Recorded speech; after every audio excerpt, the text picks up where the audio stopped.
Tamara, what do you say? What do you have to say about this match, this upcoming match? Now Have you analyzed this one?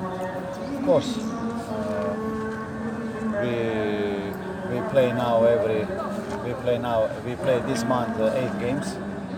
Kita mainkan pertandingan ini, kita mainkan bulan ini From August sudah 1 till September 1. ya dari 1 Agustus nanti ke 1 September 8 pertandingan totalnya. And we don't have a lot of time Dan kita tidak punya banyak waktu for preparing, and that's why our focus has to be very high.